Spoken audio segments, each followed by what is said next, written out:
Nevertheless, we must not rely too much on this.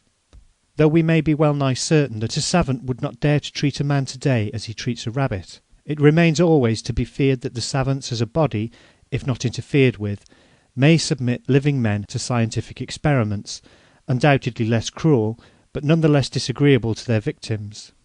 If they cannot perform experiments upon the bodies of individuals, they will ask nothing better than to perform them on the social body, and that is what must be absolutely prevented. In their existing organisation, monopolising science and remaining thus outside of social life, the savants form a separate caste, in many respects analogous to the priesthood. Scientific abstraction is their god. Living and real individuals are their victims, and they are the consecrated and licensed sacrificers. Science cannot go outside of the sphere of abstractions. In this respect, it is infinitely inferior to art, which, in its turn, is peculiarly concerned also with general types and general situations, but which incarnates them by an artifice of its own, in forms which, if they are not living in the sense of real life, none the less excite in our imagination the memory and sentiment of life. Art, in a certain sense, individualizes the types and situations which it conceives. By means of the individualities without flesh and bone, and consequently permanent and immortal, which it has the power to create, it recalls to our minds the living, real individualities which appear and disappear under our eyes. Art, then, is as it were the return of abstraction to life.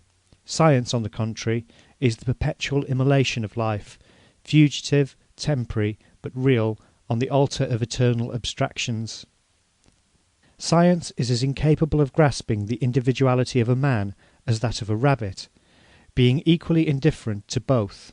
Not that it is ignorant of the principle of individuality, it conceives it perfectly as a principle, but not as a fact. It knows very well that all the animal species, including the human species, have no real existence outside of an indefinite number of individuals, born and dying to make room for new individuals, equally fugitive.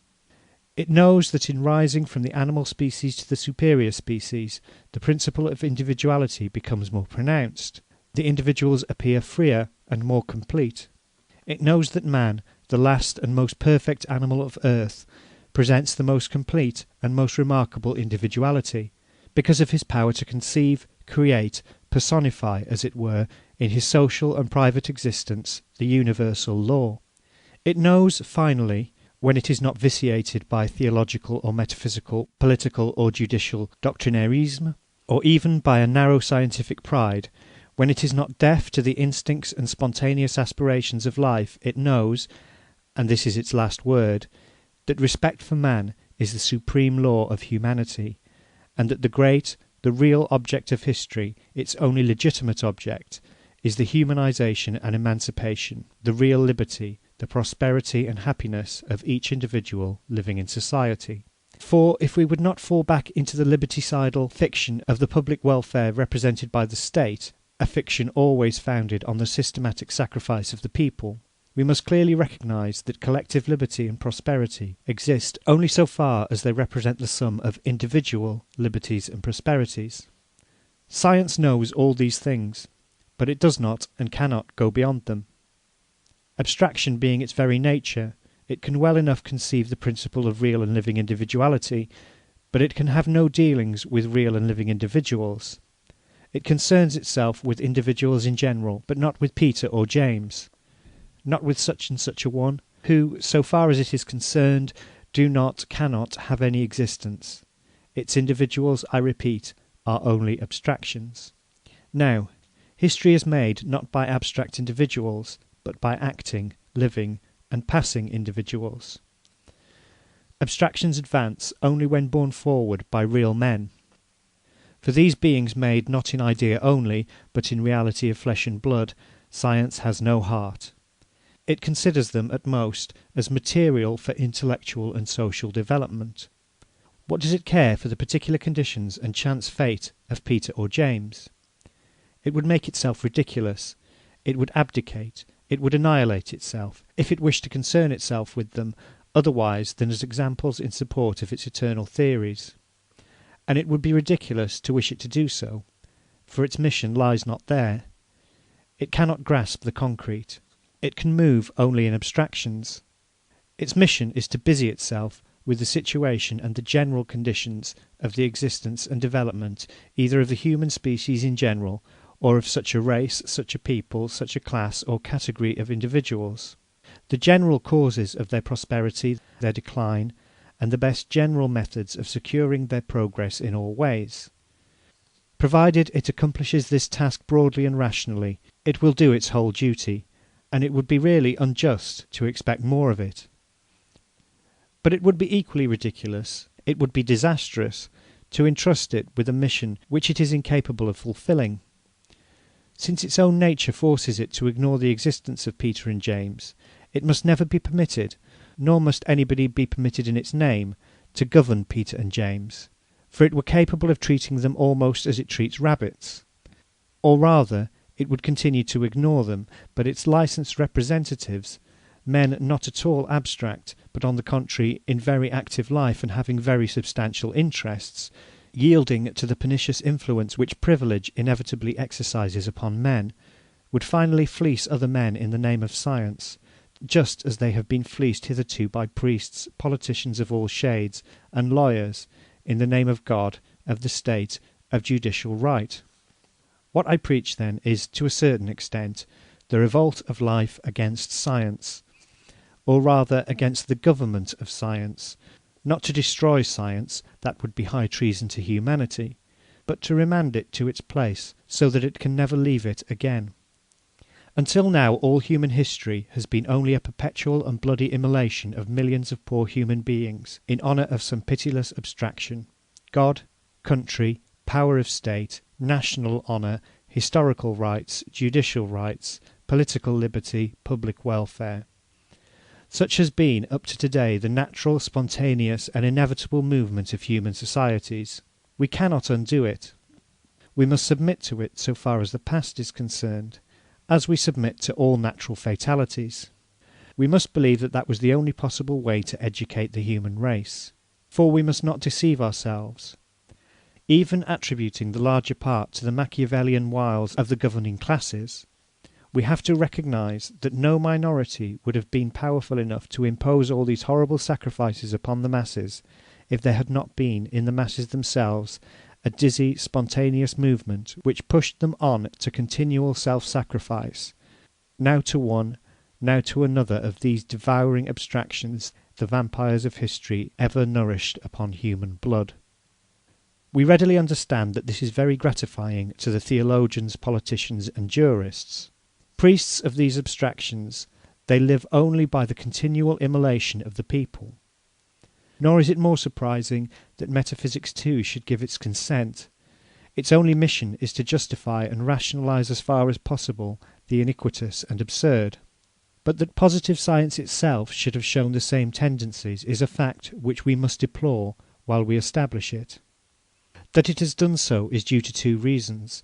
In the first place, because, constituted outside of life, it is represented by a privileged body, and in the second place, because thus far it has posited itself as an absolute and final object of all human development.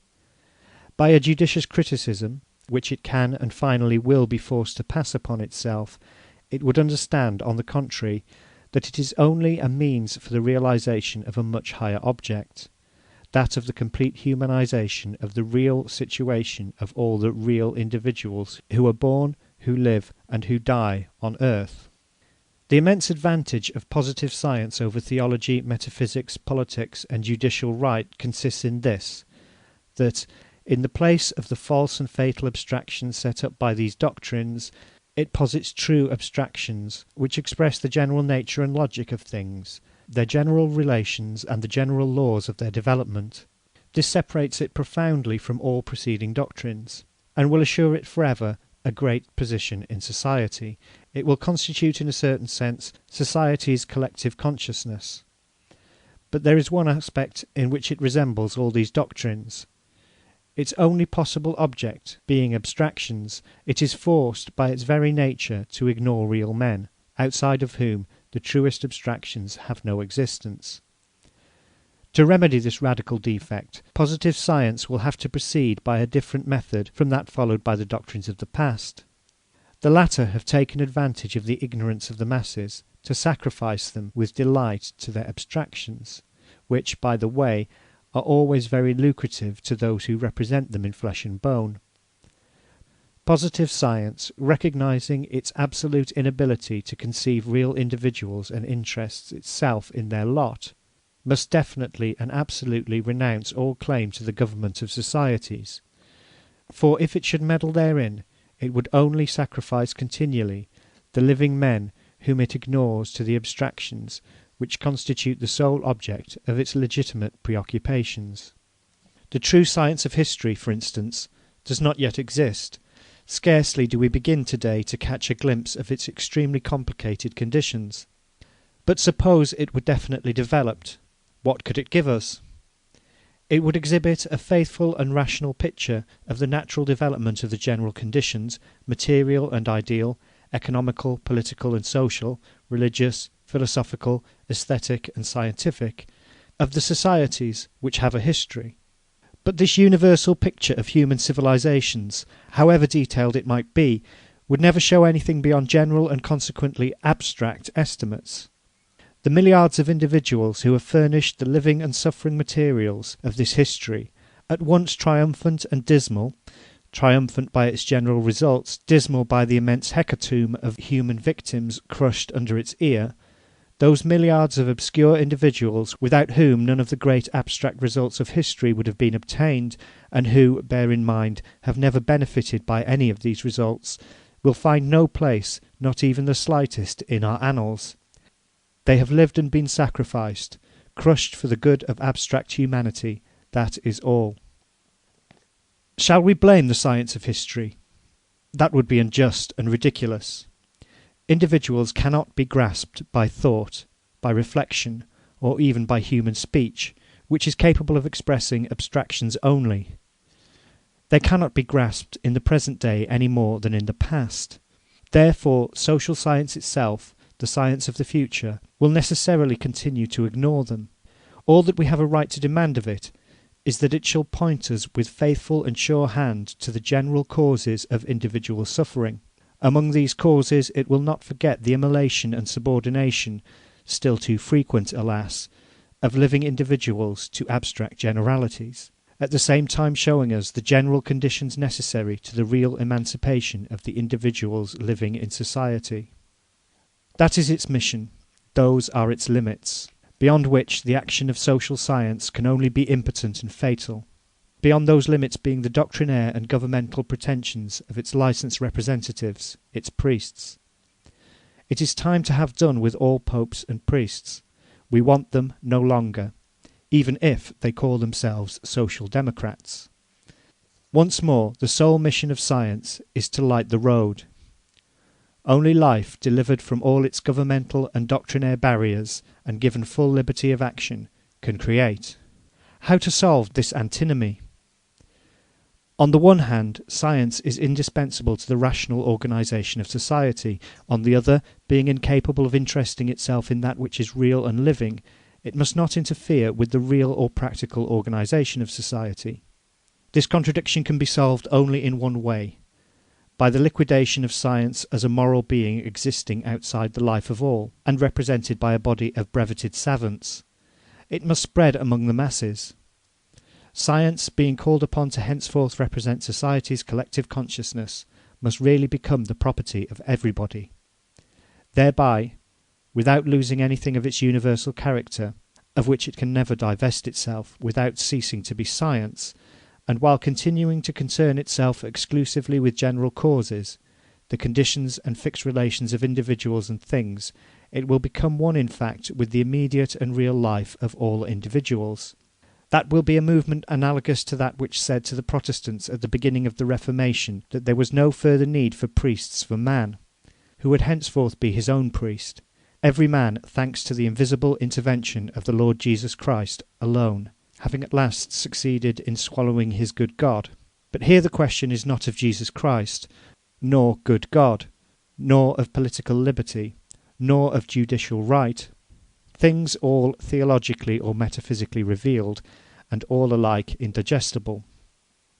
The world of scientific abstractions is not revealed, it is inherent in the real world, of which it is only the general or abstract expression and representation. As long as it forms a separate region, specially represented by the savants as a body, this ideal world threatens to take the place of a good God to the real world, reserving for its licensed representatives the office of priests. That is the reason why it is necessary to dissolve the special social organisation of the savants by general instruction, equal for all in all things, in order that their masses, ceasing to be flocks led and shorn by privileged priests, may take into their own hands the direction of their destinies. Footnote. Science, in becoming the patrimony of everybody, will wed itself in a certain sense to the immediate and real life of each. It will gain in utility and grace what it loses in pride, ambition, and doctrinaire pedantry. This, however, will not prevent men of genius, better organised for scientific speculation than the majority of their fellows, from devoting themselves exclusively to the cultivation of the sciences and rendering great services to humanity. Only they will be ambitious for no other social influence than the natural influence exercised upon its surroundings by every superior intelligence, and for no other reward than the high delight which a noble mind always finds in the satisfaction of a noble passion. End footnote. But until the masses shall have reached this degree of instruction, will it be necessary to leave them to the government of scientific men? Certainly not.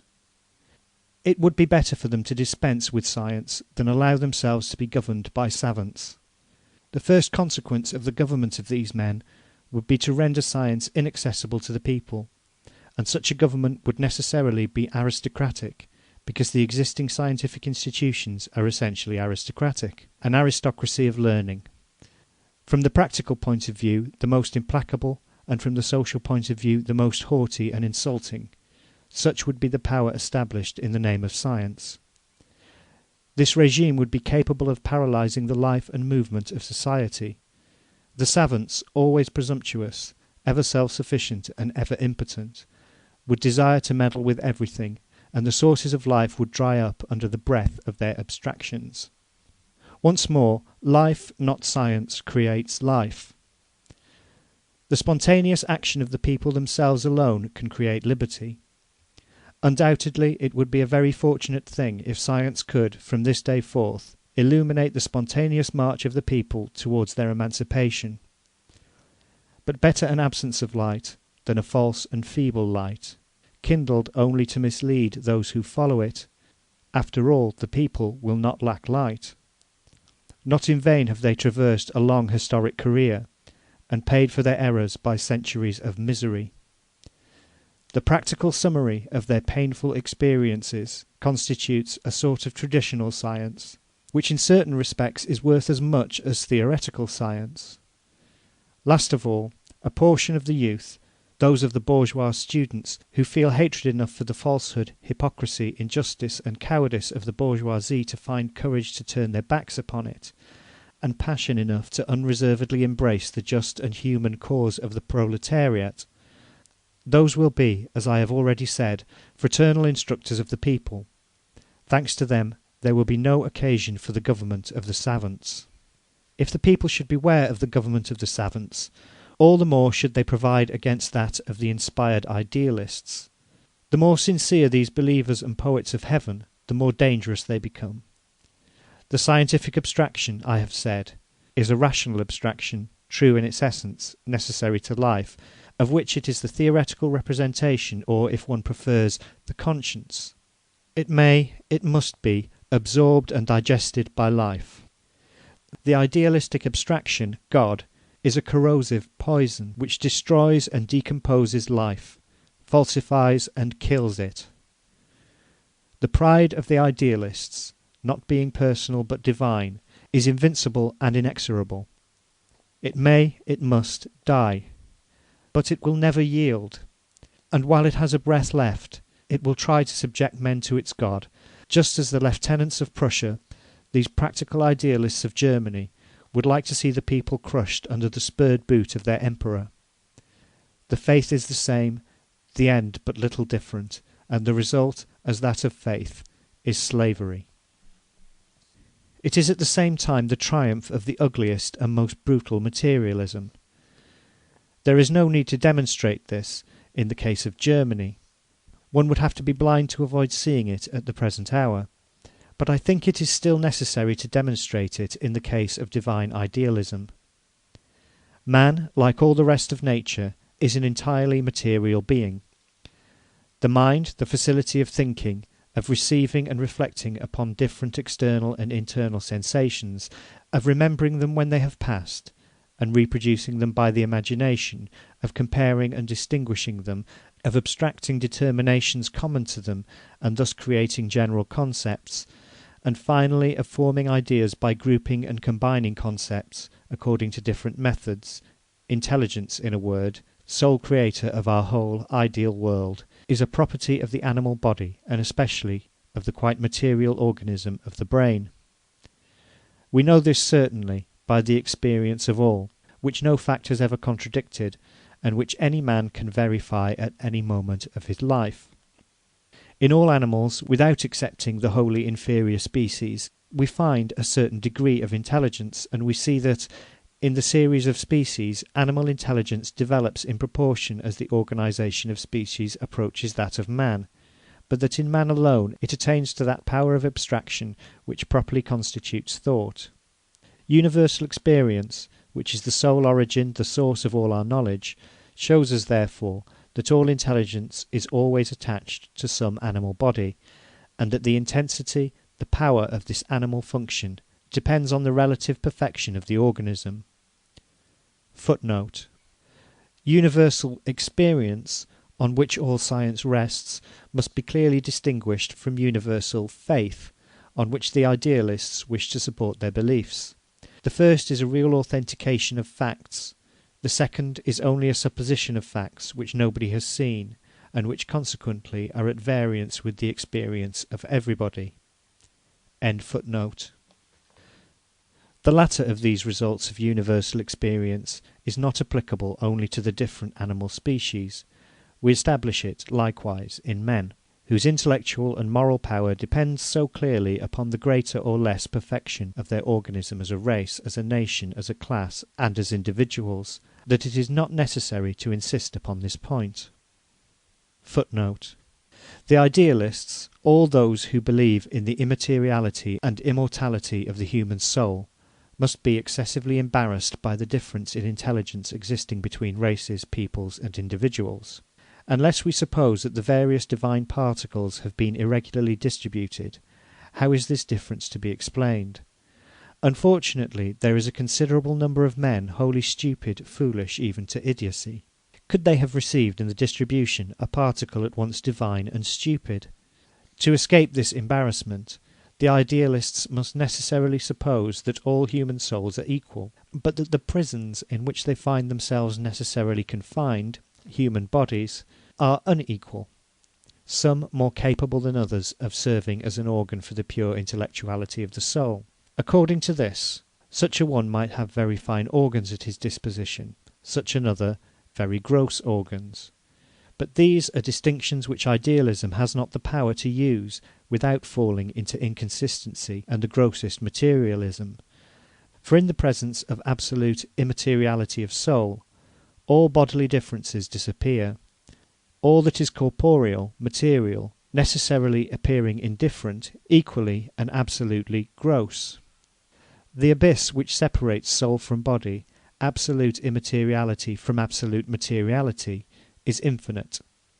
Consequently, all differences, by the way inexplicable and logically impossible, which may exist on the other side of the abyss, in matter, should be to the soul null and void, and neither can nor should exercise any influence over it. In a word, the absolutely immaterial cannot be constrained, imprisoned, and much less expressed in any degree whatsoever by the absolutely material. Of all the gross and materialistic, using the word in the sense attached to it by the idealists, imaginations which were engendered by the primitive ignorance and stupidity of men, That of an immaterial soul imprisoned in a material body is certainly the grossest, the most stupid, and nothing better proves the omnipotence exercised by ancient prejudices, even over the best minds, than the deplorable sight of men endowed with lofty intelligence still taking of it in our days. End footnote. On the other hand, it is certain that no man has ever seen or can see pure mind, detached from all material form, existing separately from any animal body whatsoever. But if no person has seen it, how is it that men have come to believe in its existence? The fact of this belief is certain, and if not universal, as all the idealists pretend, at least very general, and as such it is entirely worthy of our closest attention. For a general belief, however foolish it may be, exercises too potent a sway over the destiny of men to warrant us in ignoring it or putting it aside. The explanation of this belief, moreover, is rational enough. The example afforded us by children and young people, and even by many men long past the age of majority, shows us that man may use his mental faculties for a long time before accounting to himself for the way in which he uses them, before becoming clearly conscious of it. During this working of the mind unconscious of itself, during this action of innocent or believing intelligence, man, obsessed by the external world, pushed on by that internal goad called life and its manifold necessities, creates a quantity of imaginations, concepts, and ideas, necessarily very imperfect at first, and conforming but slightly to the reality of the things and facts which they endeavour to express. Not having yet the consciousness of his own intelligent action, not knowing yet that he himself has produced and continues to produce these imaginations, these concepts, these ideas, ignoring their wholly subjective, that is, human, origin, he must naturally consider them as objective beings, as real beings, wholly independent of him, existing by themselves and in themselves. It was thus that primitive peoples, emerging slowly from their animal innocence, created their gods. Having created them, not suspecting that they themselves were the real creators, they worshipped them. Considering them as real beings, infinitely superior to themselves, they attributed omnipotence to them, and recognized themselves as their creatures, their slaves. As fast as human ideas develop, the gods, who, as I have already stated, were never anything more than a fantastic, ideal, poetical reverberation of an inverted image, become idealized also. At first gross fetishes, they gradually become pure spirits, existing outside of the visible world, and at last, in the course of a long historic evolution, are confounded in a single divine being, pure, eternal, absolute spirit, creator and master of the worlds. In every development, just or false, real or imaginary, collective or individual, it is always the first step, the first act, that is the most difficult. That step once taken, the rest follows naturally as a necessary consequence. The difficult step in the historical development of this terrible religious insanity which continues to obsess and crush us was to posit a divine world as such, outside the world. This first act of madness, so natural from the physiological point of view and consequently necessary in the history of humanity, was not accomplished in a single stroke. I know not how many centuries were needed to develop this belief and make it a governing influence upon the mental customs of men, but once established it became omnipotent, as each insane notion necessarily becomes when it takes possession of man's brain. Take a madman, whatever the object of his madness. You will find that obscure and fixed idea which obsesses him seems to him the most natural thing in the world, and that, on the contrary, the real things which contradict this idea seem to him ridiculous and odious follies. Well, religion is a collective insanity, the more powerful because it is traditional folly, and because its origin is lost in the most remote antiquity. As collective insanity it has penetrated to the very depths of the public and private existence of the peoples. It is incarnate in society. It has become, so to speak, the collective soul and thought. Every man is enveloped in it from his birth. He sucks it in with his mother's milk, absorbs it with all that he touches, all that he sees. He is so exclusively fed upon it, so poisoned and penetrated by it, in all his being that later, however powerful his natural mind, he has to make unheard of efforts to deliver himself from it, and then never completely succeeds.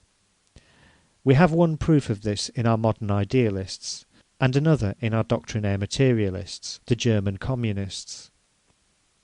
They have found no way to shake off the religion of the state. The supernatural world, the divine world, once well established in the imagination of the peoples, the development of the various religious systems has followed its natural and logical course, conforming, moreover, in all things to the contemporary development of economical and political relations, of which it has been in all ages in the world of religious fancy the faithful reproduction and divine consecration. Thus has the collective and historical insanity which calls itself religion been developed since fetishism, passing through all the stages from polytheism to Christian monotheism. The second step in the development of religious beliefs, undoubtedly the most difficult next to the establishment of a separate divine world, was precisely this transition from polytheism to monotheism, from the religious materialism of the pagans to the spiritualistic faith of the Christians. She-pagan gods, and this was their principal characteristic, were first of all exclusively national gods. Very numerous, they necessarily retained a more or less material character, or rather, they were so numerous because they were material, diversity being one of the principal attributes of the real world. The pagan gods were not yet strictly the negation of real things, they were only a fantastic exaggeration of them. We have seen how much this transition cost the Jewish people, constituting, so to speak, its entire history. In vain did Moses and the prophets preach the one God. The people always relapsed into their primitive idolatry, into the ancient and comparatively much more natural and convenient faith in many good gods, more material, more human, and more palpable. Jehovah himself, their sole God, the God of Moses and the prophets, was still an extremely national God, who, to reward and punish his faithful followers, his chosen people, used material arguments, often stupid, always gross and cruel. It does not even appear that faith in his existence implied a negation of the existence of earlier gods. The Jewish God did not deny the existence of all these rivals. He simply did not want his people to worship them side by side with him, because before all Jehovah was a very jealous God. His first commandment was this: I am the Lord God, and thou shalt have no other gods before me. Jehovah, then, was only a first draft, very material and very rough, of the supreme deity of modern idealism. Moreover, he was only a national god, like the Russian god worshipped by the German generals, subjects of the Tsar and patriots of the empire of all the Russias. Like the German god, whom the pietists and the German generals, subjects of William I at Berlin, will no doubt soon proclaim. The Supreme Being cannot be a national God. He must be the God of entire humanity. Nor can the Supreme Being be a material being. He must be the negation of all matter, pure spirit. Two things have proved necessary to the realization of the worship of the Supreme Being. 1. A realization, such as it is, of humanity by the negation of nationalities and national forms of worship. 2. A development, already far advanced, of metaphysical ideas in order to spiritualize the gross Jehovah of the Jews. The first condition was fulfilled by the Romans, though in a very negative way, no doubt, by the conquest of most of the countries known to the ancients, and by the destruction of their national institutions. The gods of all the conquered nations, gathered in the pantheon, mutually cancelled each other. This was the first draft of humanity, very gross and quite negative. As for the second condition, the spiritualization of Jehovah, that was realized by the Greeks long before the conquest of their country by the Romans. They were the creators of metaphysics. Greece, in the cradle of her history, had already found from the Orient a divine world which had been definitely established in the traditional faith of her peoples. This world had been left and handed over to her by the Orient.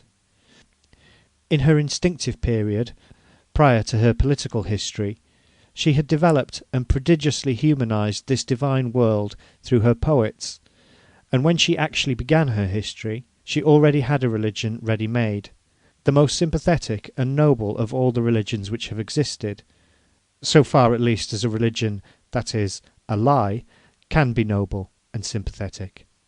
Her great thinkers, and no nation has had greater than Greece, found the divine world established not only outside of themselves in the people, but also in themselves as a habit of feeling and thought, and naturally they took it as a point of departure. That they made no theology, that is, that they did not wait in vain to reconcile dawning reason with the absurdities of such a God, as did the scholastics of the Middle Ages, was already much in their favour. They left the gods out of their speculations, and attached themselves directly to the divine idea, one, invisible, omnipotent, eternal, and absolutely spiritualistic, but impersonal. As concerns spiritualism, then, the Greek metaphysicians, much more than the Jews, were the creators of the Christian God. The Jews only added to it the brutal personality of their Jehovah. That a sublime genius like the divine Plato could have been absolutely convinced of the reality of the divine idea shows us how contagious, how omnipotent is the tradition of the religious mania even on the greatest minds. Besides, we should not be surprised at it, since even in our day the greatest philosophical genius which has ever existed since Aristotle and Plato, Hegel, in spite even of Kant's criticism, imperfect and too metaphysical though it be, which had demolished the objectivity or reality of the divine ideas, tried to replace these divine ideas upon their transcendental or celestial throne. It is true that Hegel went about his work of restoration in so impolite a manner that he killed the good God for ever. He took away from these ideas their divine halo, by showing to whoever will read him that they were never anything more than a creation of the human mind, running through history in search of itself. To put an end to all religious insanities and the divine mirage, he left nothing lacking but the utterance of those grand words which were said after him, almost at the same time, by two great minds who had never heard of each other. Ludwig Feuerbach, the disciple and demolisher of Hegel, in Germany, and Auguste Comte, the founder of positive philosophy, in France. These words were as follows: quote, "Metaphysics are reduced to psychology." End quote. All the metaphysical systems have been nothing else than human psychology developing itself in history. Today it is no longer difficult to understand how the divine ideas were born, how they were created in succession by the abstractive faculty of man. Man made the gods. But in the time of Plato this knowledge was impossible. The collective mind, and consequently the individual mind as well, even that of the greatest genius, was not ripe for that. Scarcely had it said with Socrates, "Know thyself." This self-knowledge existed only in a state of intuition. In fact, it amounted to nothing. Hence it was impossible for the human mind to suspect that it was itself the sole creator of the divine world. It found the divine world before it. It found it as history, as tradition, as a sentiment, as a habit of thought, and it necessarily made it the object of its loftiest speculations. Thus was born metaphysics, and thus were developed and perfected the divine ideas, the basis of spiritualism. It is true that after Plato there was a sort of inverse movement in the development of the mind. Aristotle, the true father of science and positive philosophy, did not deny the divine world, but concerned himself with it as little as possible.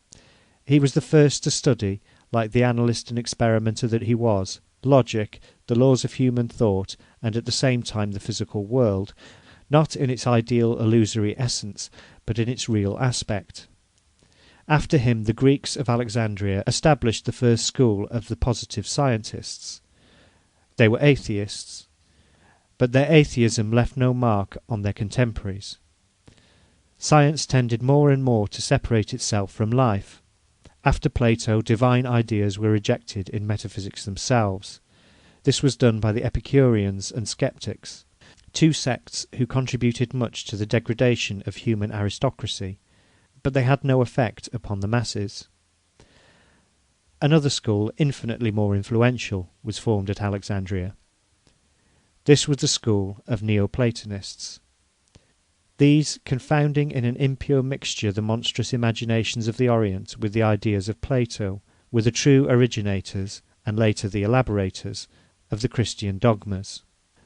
Thus the personal and gross egoism of Jehovah, the not less brutal and gross Roman conquest, and the metaphysical ideal speculation of the Greeks, materialized by contact with the Orient, were the three historical elements which made up the spiritualistic religion of the Christians.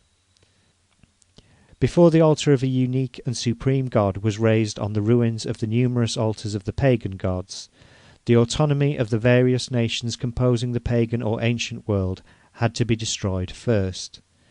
This was very brutally done by the Romans, who, by conquering the greatest part of the globe known to the ancients, laid the first foundations, quite gross and negative ones, no doubt, of humanity. A God thus raised above the national differences, material and social, of all countries, and in a certain sense the direct negation of them, must necessarily be an immaterial and abstract being. But faith in the existence of such a being, so difficult a matter, could not spring into existence suddenly.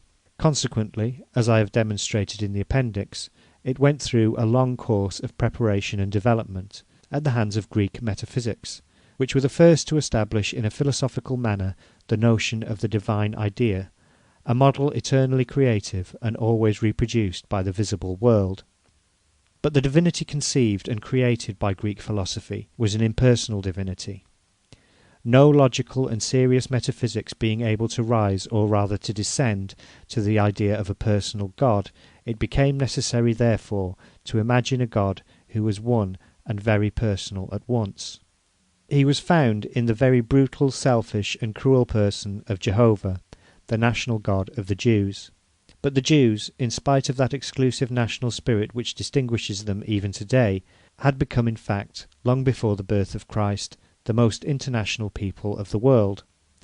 Some of them carried away as captives, but many more even urged on by that mercantile passion which constitutes one of the principal traits of their character.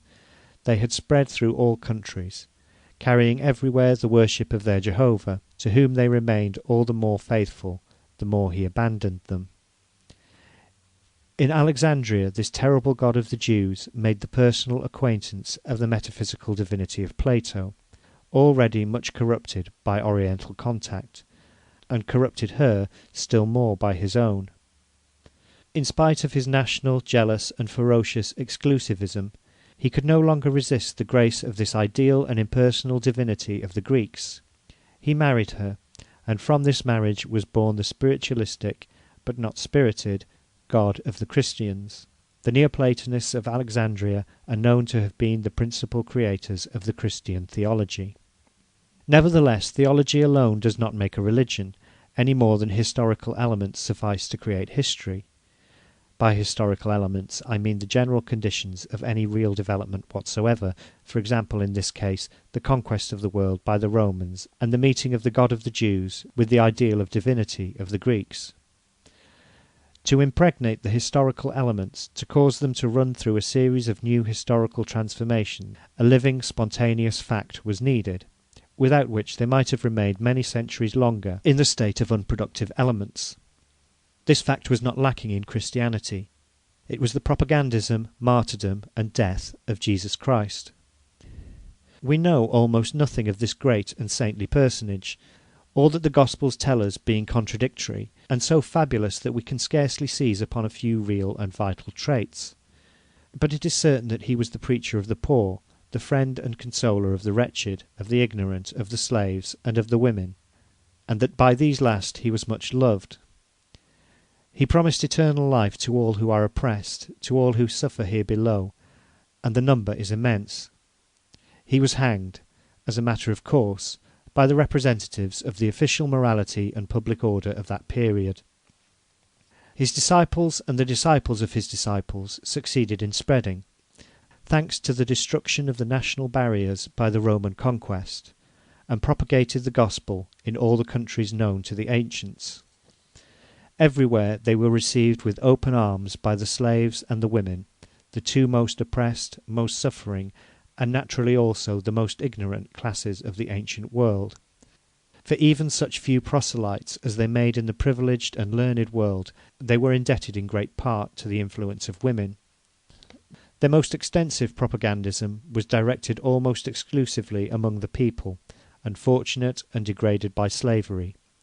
This was the first awakening, the first intellectual revolt of the proletariat. The great honour of Christianity, its incontestable merit, and the whole secret of its unprecedented and yet thoroughly legitimate triumph lay in the fact that it appealed to that suffering and immense public to which the ancient world, a strict and cruel intellectual and political aristocracy, denied even the simplest rights of humanity. Otherwise it never could have spread. The doctrine taught by the apostles of Christ, wholly consoling as it may have seemed to the unfortunate, was too revolting, too absurd from the standpoint of human reason, ever to have been accepted by enlightened men.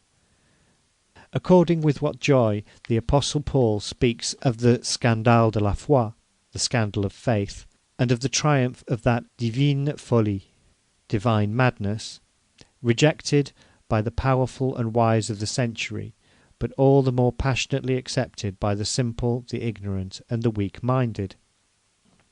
Indeed, there must have been a very deep-seated dissatisfaction with life, a very intense thirst of heart, and an almost absolute poverty of thought, to secure the acceptance of the Christian absurdity, the most audacious and monstrous of all religious absurdities. This was not only the negation of all the political, social, and religious institutions of antiquity, it was the absolute overturn of common sense, of all human reason. The living being, the real world, were considered thereafter as nothing, whereas the product of man's abstractive faculty, the last and supreme abstraction in which this faculty, far beyond existing things, even beyond the most general determinations of the living being, the ideas of space and time, having nothing left to advance beyond, rests in contemplation of his emptiness and absolute immobility. That abstraction, that caput mortuum, absolutely void of all contents, the true nothing, God, is proclaimed the only real, eternal, all-powerful being. The real all is declared nothing, and the absolute nothing the all. The shadow becomes the substance, and the substance vanishes like a shadow. Footnote. I am well aware that in the theological and metaphysical systems of the Orient, and especially in those of India, including Buddhism, we find the principle of the annihilation of the real world in favour of the ideal and of absolute abstraction. But it has not the added character of voluntary and deliberate negation which distinguishes Christianity, when those systems were conceived. The world of human thought, of will, and of liberty had not reached that stage of development which was afterwards seen in the Greek and Roman civilization. End footnote. All this was audacity and absurdity unspeakable, the true scandale de la foi, the triumph of credulous stupidity over the mind, for the masses, and, for a few, the triumphant irony of a mind wearied, corrupted, disillusioned, and disgusted in honest and serious search for truth. It was that necessity of shaking off thought and becoming brutally stupid, so frequently felt by surfeited minds.